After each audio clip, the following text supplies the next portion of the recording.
Peace, Islam, Solomon L. Moor L. To those of you from thctrust.org, text Masan.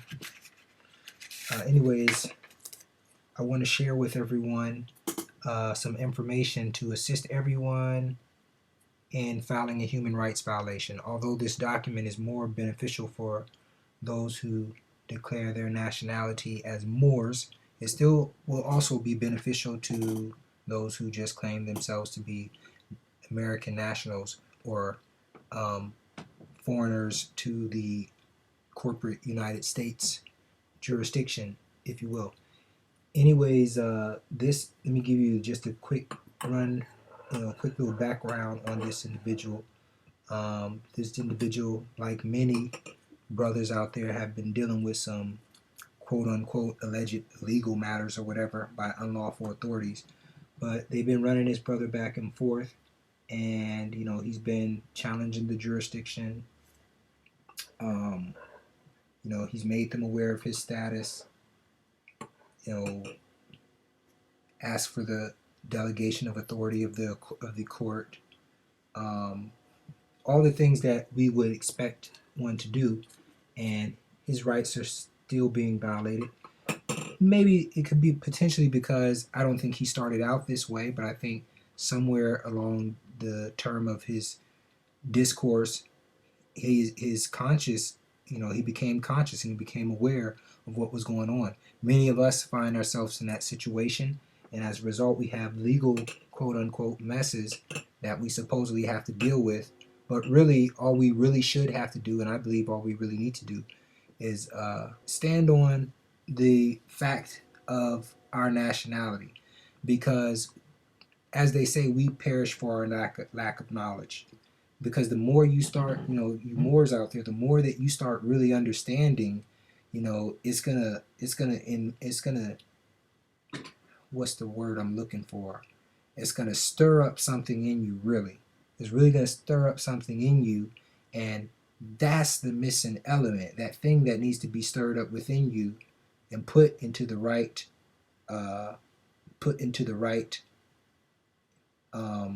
project. The steering. That I guess I'm trying to say, focusing of your energy in the right direction. All right. Anyway, that's how I feel, and that's the effort that's going into this document, by the way. So this is a real good model template. Download it. Go to thctrust.org. You don't have to be in the premium membership group. This is going to be there under fighting corruption. So download this, and you can use this as your template for submitting human rights violations. Now, I just want to caution you: make sure it's going to be required that you exhaust whatever state remedies you may have first. So, and that all depends on your nationality and status, whatever state remedies you may have, because you may not have any. And this is not for me to tell you what your state remedy or what that means.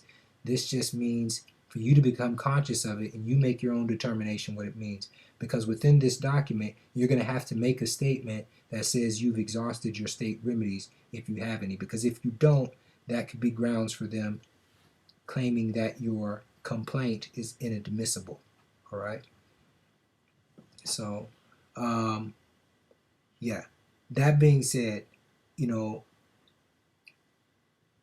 when you want to submit a complaint, or with anything you do, you start at the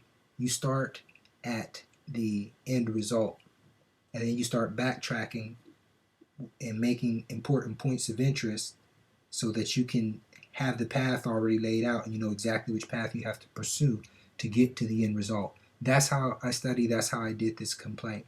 The first thing I did is I went to the United Nations website, Human Rights Committee, and they have links which I will put at the bottom of this video. You got to go to thctrust.org under fighting corruption if you're just hearing this on YouTube and you can't see the links.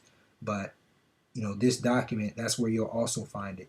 So you got to click the link that says under fighting corruption. And for those of you who don't know, you must log in and create a membership first, and that's free. but there's a premium membership. Um, Anyways, this document's going to be there, as is the 2 links to the United Nations um, human rights complaints forms. They actually have a form where they'll show you, and this was pretty much written off the form. So it has all the essential elements. It has the parties, the articles that's violated, and all the different things that need to be in there. They have a form for it. So don't just download this and submit it. If you don't have everything that's required in that form, more than likely they're going to kick it back. So that being said, so working backwards, I started by looking at the form, okay, and then I actually went and I was able to find a decision that the Human Rights Committee made. So you may want to look at a couple of decisions they made, and I only really needed to find one, and they pretty much deemed that person's claim inadmissible, basically meaning they weren't going to pursue it. But they always write out the conclusions about why they made that determination. And technically, they said because, you know, although he made a whole bunch of allegations, he didn't express any specific provisions um, under the International Covenant on Civil and Political Rights, which was the human rights instrument that he was bringing his claim under. So, in legalese terminology, that equivalates to failure to state a claim upon which relief can be granted. Basically means he said a whole lot, but he didn't really say shit. Excuse me. I just had to say that because it's so perfect there, but that's really what it is. You got to state a specific violation, and everything that you do when you're bringing a claim against somebody, you have to state a specific violation, and that violation has to be recognizable within the particular jurisdiction that you're bringing your claim in. So, for example, if you're bringing a civil rights action under Title 42, you don't want to bring that in a state court because that's only cognizable in a federal jurisdiction. So that's the kind of claim you'll bring in a United States District Court, right? And I'm not saying that you should be doing either of the two. I'm just kind of giving you examples so you can understand. They basically told him, in accordance with these instruments and these protocols, you should have been picking out a specific violation and showing how that specific violation was violated, or that specific article, was violated. You can't just be saying, just, wandering about aimlessly, not making any specific point. And it's unfortunate because us lower class, ignorant folks, I'm not going to really say that that's what I am, but I'm basically saying the type of public education and the teaching that we have has taught us to be that way, right? It has taught us to communicate ineffectively, and we're suffering for that. So we got to wake up. That being said, also, if you go to thctrust.org and go under the reading list, there's a document there called Universal Legal Technology Language. It's not the whole full-blown in-your-face legal technology thing, but I will tell you this. If there is any document that almost instantly, after reading it, have elevated my ability to write, it's that document. So definitely go check out the reading list on thctrust.org. So you work your way backwards, you know exactly where you got to go, and then you write your document to that. Remember, in your document, you're the author and you're the finisher. You're all of it. You're the illustrator. You create the whole thing from start to finish. And that's why, like I told you before, you go to the end first and then back it up to see how you have to get there. You're the only moving party.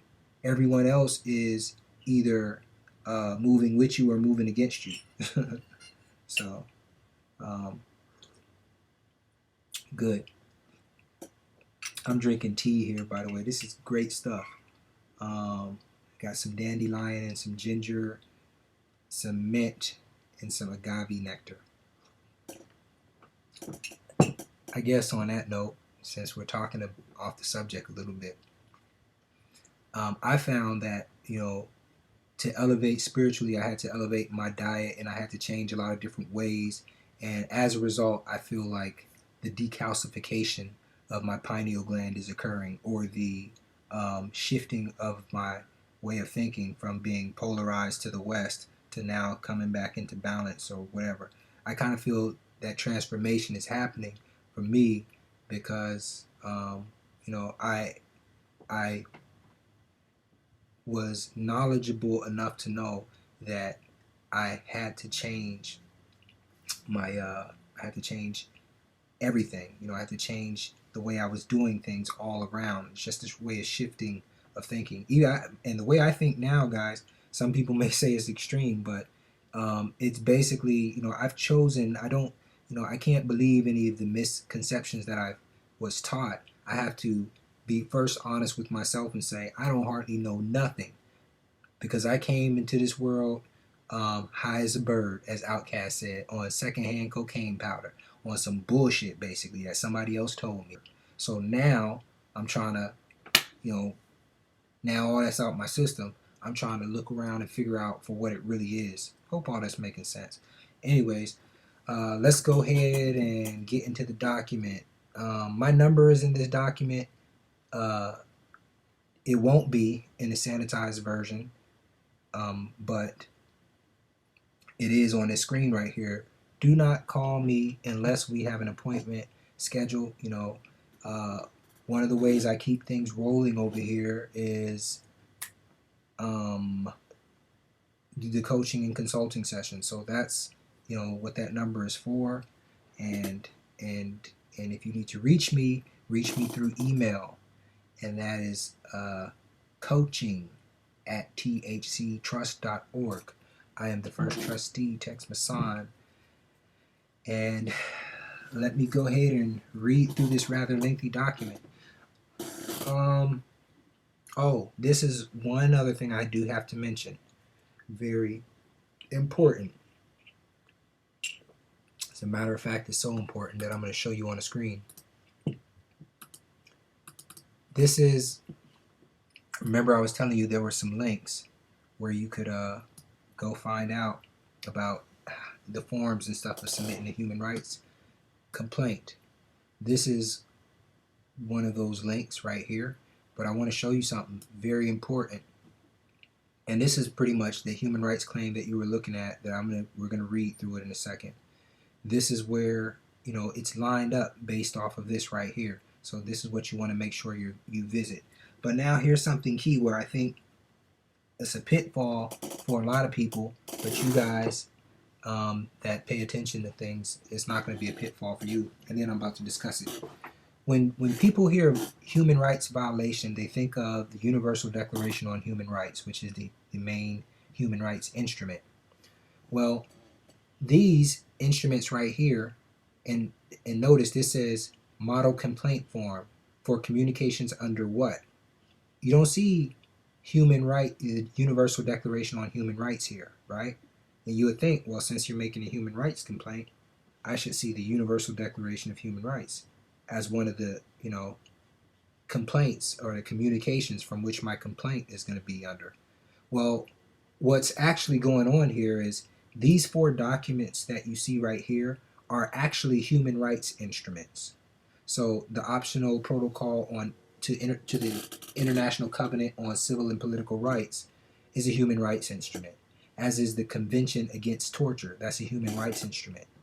And if you read through those instruments, you're going to find that the several human rights found in the Universal Declaration on Human Rights is also found within each of these in different places.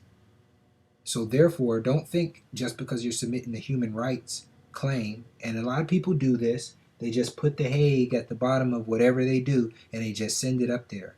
I'm not beating anybody up because I've done it before, but just consider everything you're sending, and you don't want to send anything that shows a level of incompetence. That's all I'm saying. What I was saying is this: if you're bringing a human rights complaint, from my understanding, and I could be wrong, so correct me if someone finds otherwise, you may, in your best interest, to bring it under one of these 4 human rights instruments. And I'm pretty certain that these 4 human rights instruments is going to cover all of your human rights and then some. Okay, so Moors in specific, especially when they're trying to misconstrue you and put you in a corporate ward status, and not even Moors, Americans and other nationals, um, because everybody in their proper status as a living man or woman is automatically a foreign nation in regard to the United States or whatever else. So the optional protocol to the International Covenant on Civil and Political Rights is really going to apply to you, you people who need to challenge jurisdictions and things like that. This is the document from which you want to be making your claim under, right? So also that document is on thctrust.org, and I'll be honest with you guys, that one is kind of hard to find, that treaty. I was Googling around. I don't know where I got a copy of it from, but go under the reading list. Treaty is going to be there, and make sure that you download it and share it. And by the way, when I said treaty, I was actually referring to the International Covenant on Civil and Political Rights, because from my understanding, that is that constitutes a treaty. And I can't remember where I read that, but I did read it somewhere before. I believe I was on the I believe I was on the Human Rights website, and I seen it under a list of treaties or something like that, or it's probably the United Nations. It was something like that, but I know I seen it somewhere before. And again, treaties are the supreme law in the world. Let's put it that way.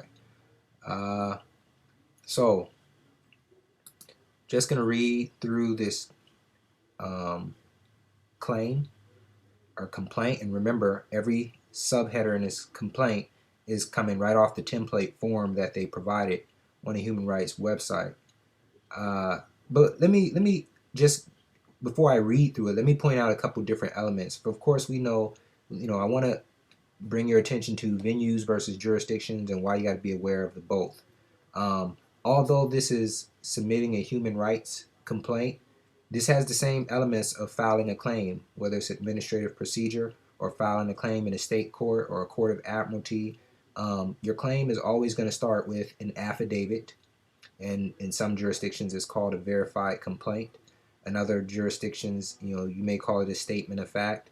And this one, if you look at the template form that they provide you, they say provide a brief statement of facts or something like that. And that's, so just know how to look for that. And I'm just pointing this out to you guys so you guys will be more competent across the board on all levels. I know this is, some people already understand this completely, but it's going to come down to, when you're starting a claim, you're creating an account based off of statement of facts. So it's always going to be that affidavit or some type of verified statement with a witness testimony. Just wanted to point that out. And as it's something I kind of alluded to earlier, you always got to bring, if you're bringing a claim for a violation of a particular article of a something, you got to make sure that the venue, meaning the physical court that you're taking it to, actually processes those claims. Look at it from a commercial standpoint.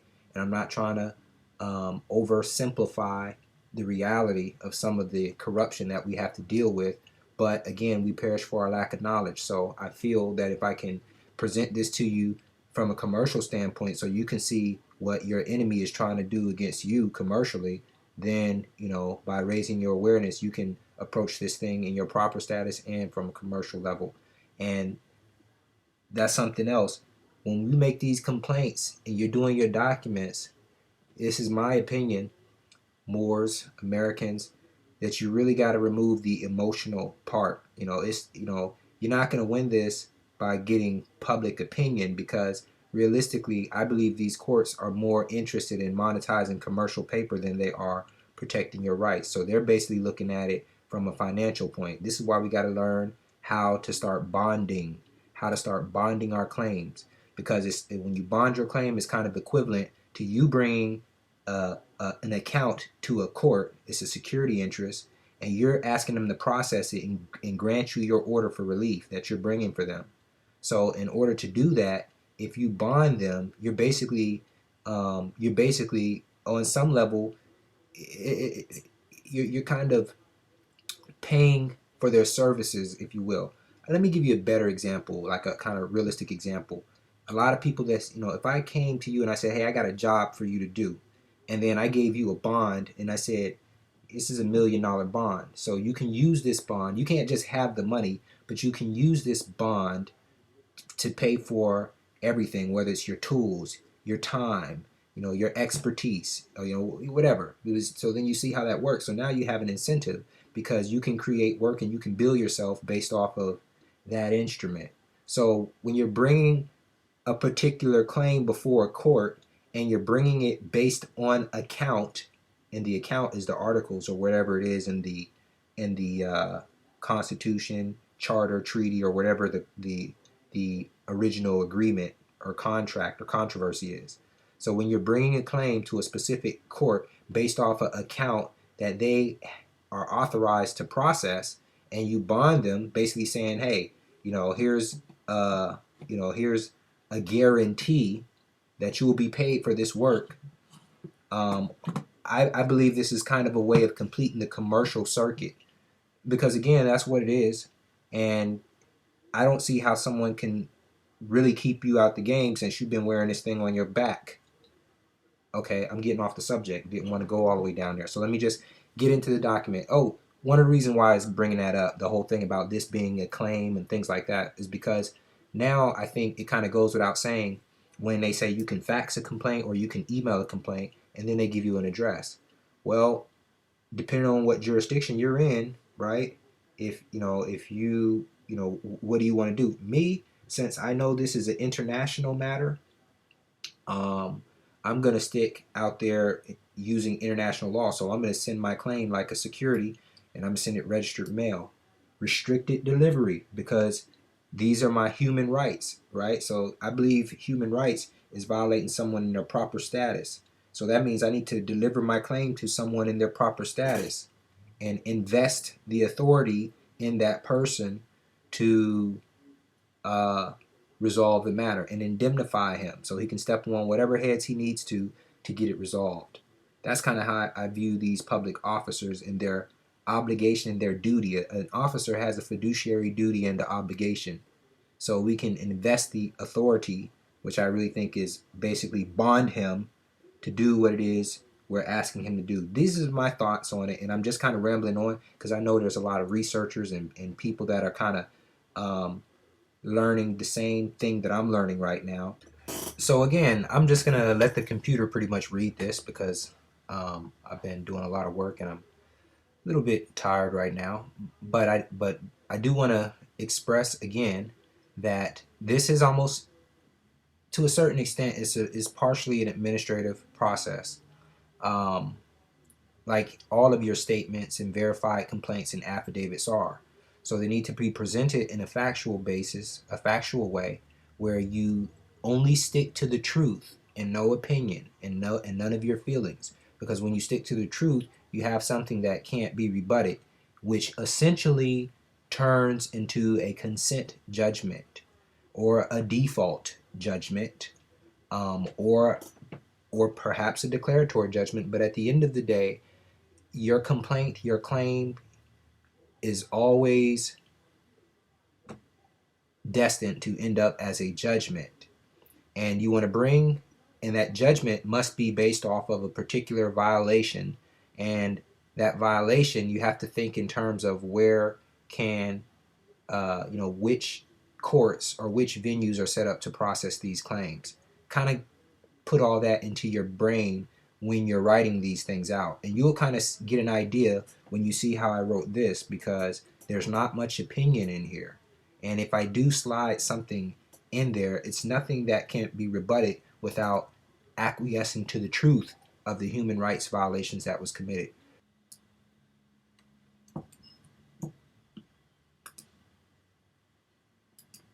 Information on the complainant submitted by Solomon L.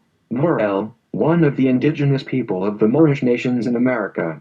We are descendants of the ancient Moabites Moors, by birthright, freehold, primogeniture status with our inheritance in Northwest MXM, North America. You may reach me regarding this complaint in care of Post Office Box 9527, Washington, D.C. 20016 9998, Tel. 000001000. Victim: Hakim Ali Bey, herein referred to as Hakim, is one of the indigenous people of the Moorish nations in America, being a descendant of the ancient Moabites Moors, by birthright, freehold, primogeniture status with our inheritance in Northwest MXM, North America. Hakim is being held captive under a corporate warship slave named John Alex Doe, see footnote 1, as inmate 3583169, at the Suffolk County Correctional Facility, 110 Center Drive, Riverhead, NY. Okay, you guys see I'm doing a little editing on the fly. And there's the next section that says state party. When you look at the United Nations template, they only ask for the state party. I've put the state party, which is the United States of America, and I put all the officers and those corporate officers, sheriffs, judges, the ones that are doing business but acting as in positions of governmental authority. So these are the individual violators that's violating the human rights. Because I want to put their name in the record. And not only are you guys seeing this, everyone else randomly coming across this video at YouTube is getting an idea of what's going on. That these individuals are involved in human rights violation, and it's a way of shining the light into darkness, if you will. Okay, so then state. This is supposed to be the articles violated.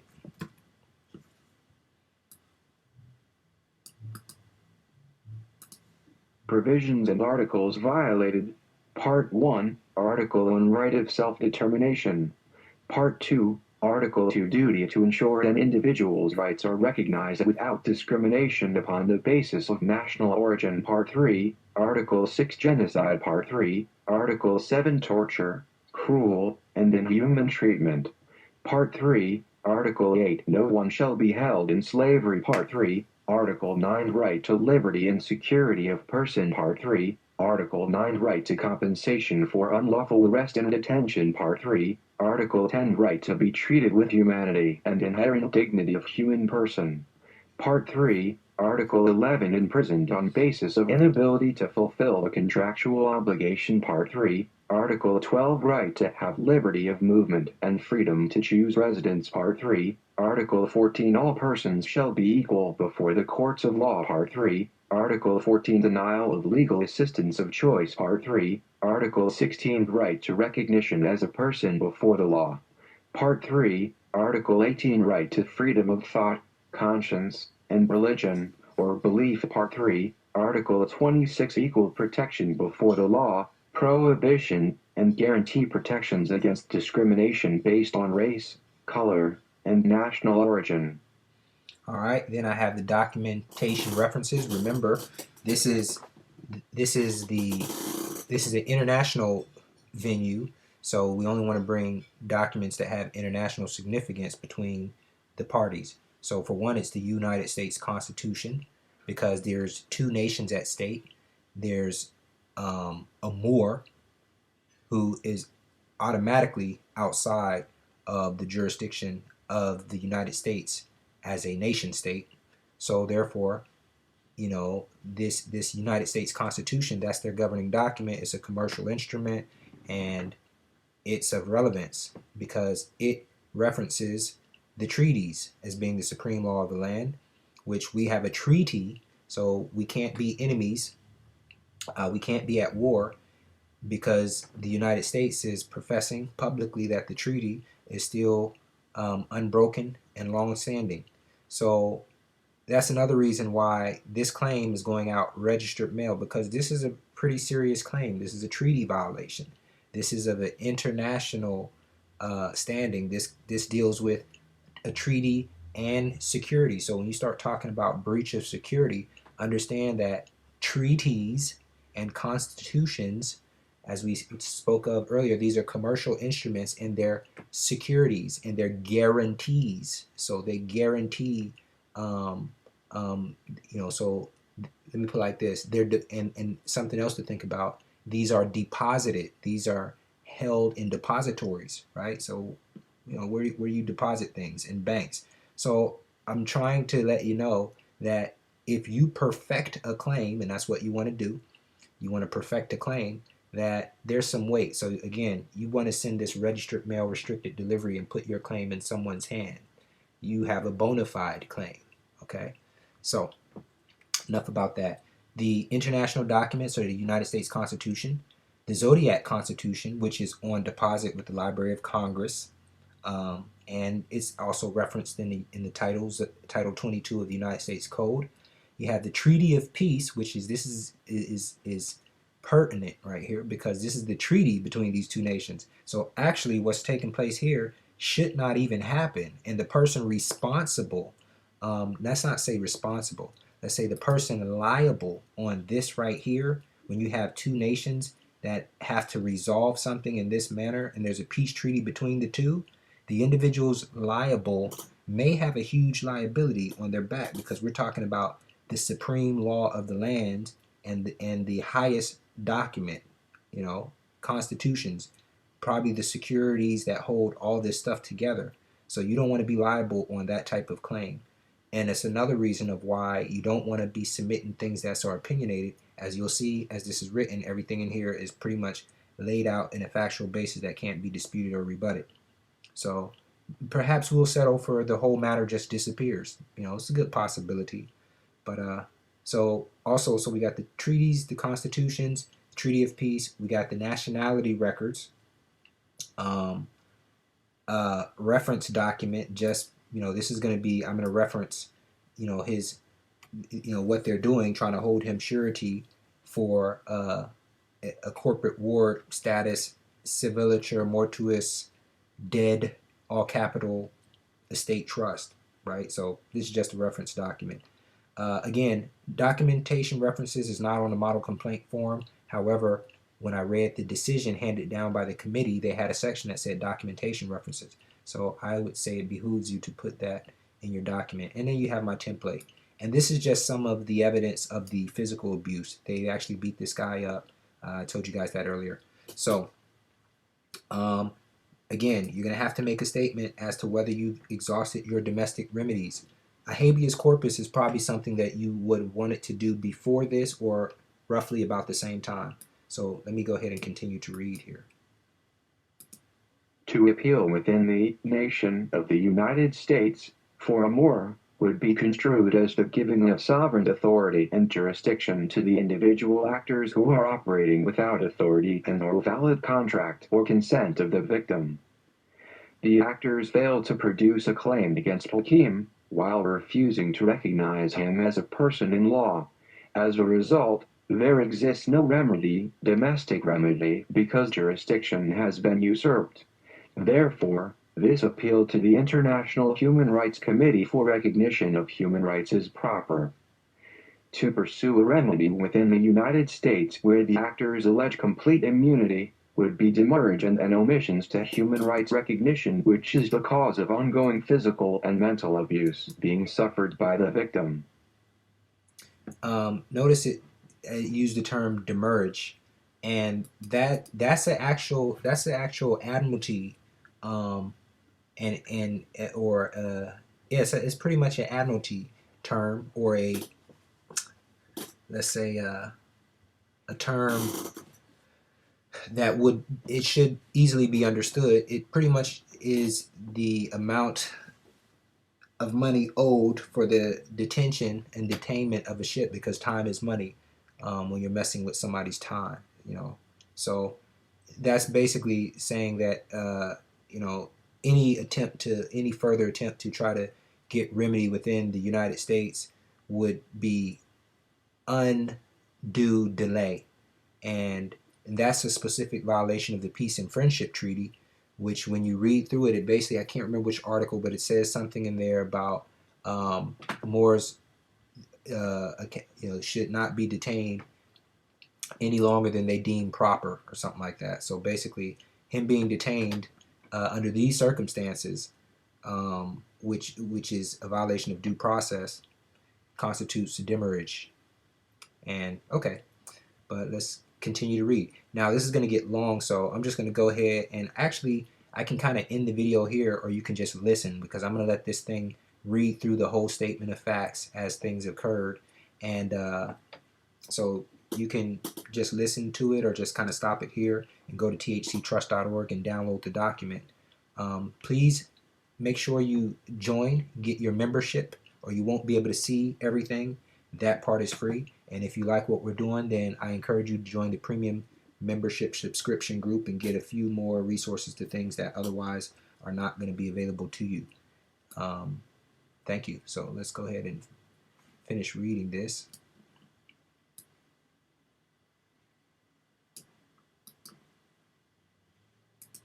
Statement of facts.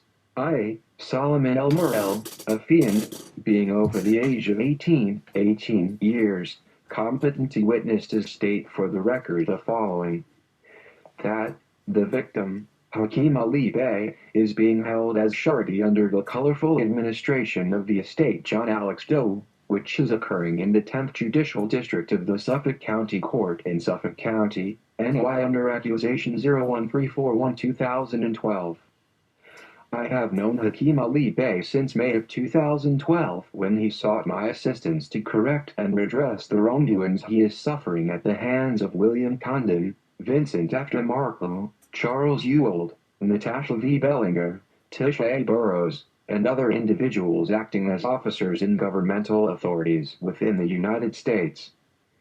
The actors are alleging, through colorable court proceedings, that Hakim Ali Bey is a living surety for an alleged crime without a victim, corpus delicti, violating the pre-existing human right of equal protection in law, the right to self-determination, and the right to be free from forced contracts, slavery. In accordance with Article 5 of the Covenant, states may not engage in any activity which places restrictions upon pre-existing human rights. The actors are holding Hakim as surety, but have not presented a claim against Hakim for which a remedy may be provided to secure his safe release and return home. The inability of the individuals to produce evidence of their authority under direct inquiry and written demand is consistent with the fact that the actors do not possess government authority and are wrongfully subjecting Hakim to their implied contracts of adhesion. The results of this use of force and coercion to implied contracts of adhesion inflicts damage by diminishing the status of the victim as one of a slave, without rights. This is a violation of Article 8 of the Covenant, whereas no one shall be held in slavery. Hakim Ali Bey invokes his human right to equal protection before the law in accordance with Article 26 of the Covenant, and to be afforded due process, which can only happen if the court first acknowledge for the record Hakim Ali Bey's national, political, and lawful status as an indigenous Moor of the Moorish nations in America, and accord as such all the rights as may result therefrom. Hakim Ali Bey, in full life, is being held as surety on account of John Alex Doe, civil leader Moor use under policy of United States of America. Hakim Ali Bey at no time intentionally or knowingly gave consent, nor at any time has he waived any of his rights under the Covenant, the Treaty of Peace, the Zodiac Constitution, the United States Constitution, or the Universal Declaration on Human Rights. Through numerous telephone conversations, I am also aware that the actors have refused to address any relevant inquiries made by Hakim in relation to the limits of their jurisdictional authority in the instant matter, which is required to be stated for the record in accordance with customary, treaty-based, and international law. Hakim Ali Bey has been properly identified to each of the actors. However, the actors refuse to properly identify themselves and place their nationality, status, and delegation of lawful authority on the record. I further submit a complaint for violations made under Article 14 of the Covenant, whereas William Condon, judge, continues to block Hakim Ali Bey from choosing counsel of his own political and national status, and has even went as far as granting authority to Natasha V. Bellinger, one of his own colleagues under the British Accreditation Registry, to represent Hakim as a surety for the defendant in their false legal proceedings against Hakim's will. See reference F. Forcing unauthorized legal representation places Hakim outside the protection of law and violates Article 16 of the Covenant, wherein it affirms the right of every individual to be recognized as a person before the law. This refusal of protection in law is resulting in piracy, loss, confinement, and physical abuse.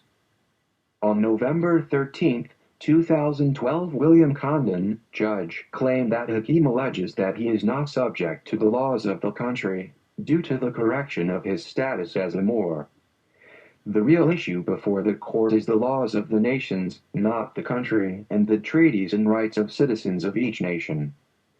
William Condon has not produced any evidence that he is authorized to enforce the laws of this country or nation, as the question of jurisdiction and authority remain unanswered and ignored.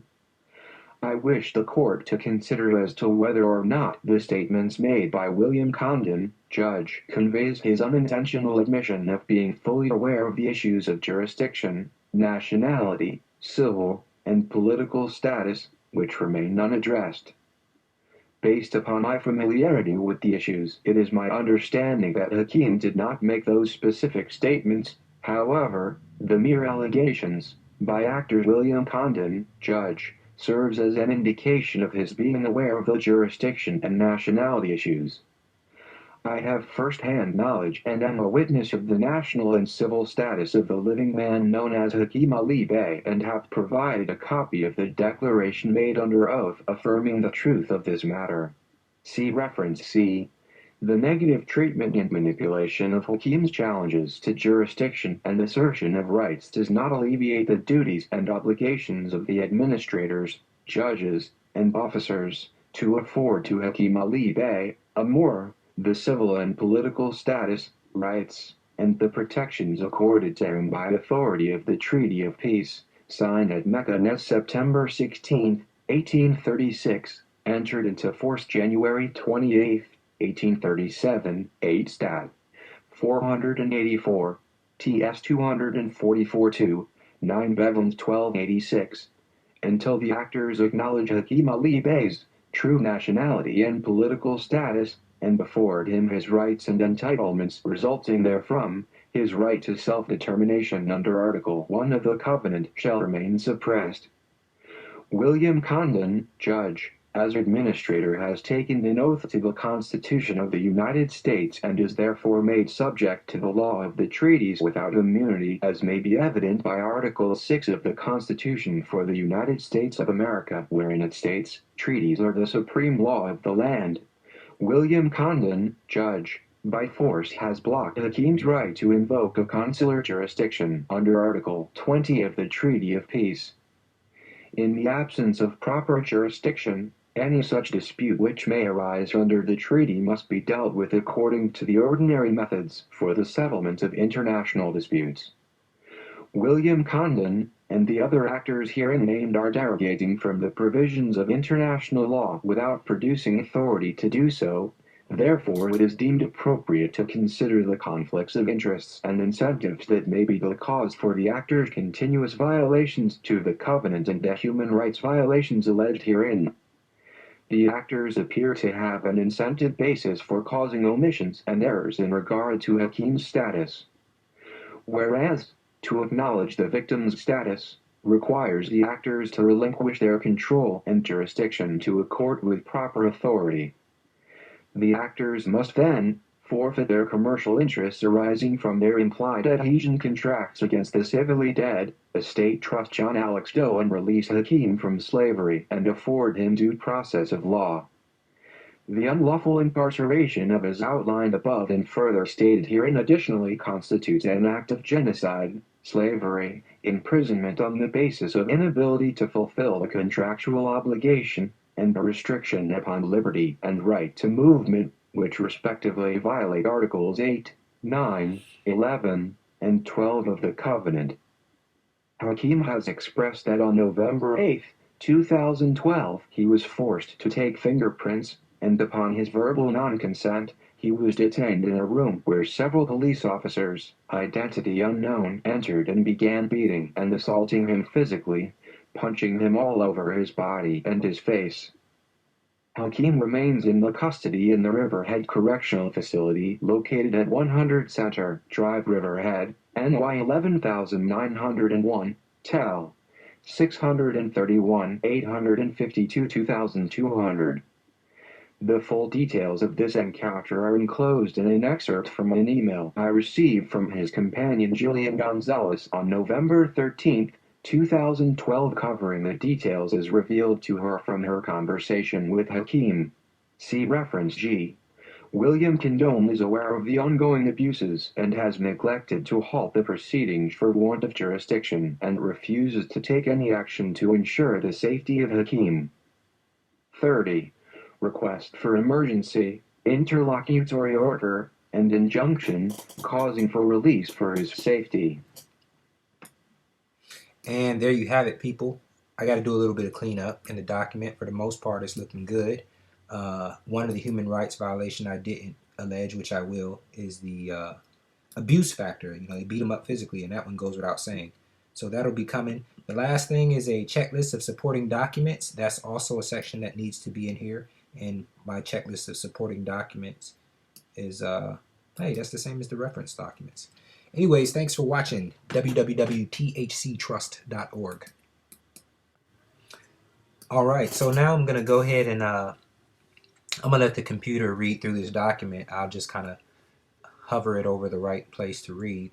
And I want you guys to pay particular attention to how I state very, as I'm laying out the illustration of the events that actually occurred. Notice when I bring the violations, I'm specifically stating not only the violation to the particular article, I'm actually stating what that article is and directly relating it to the actions that took place so that there can be no confusion about what took place and how it violates the article.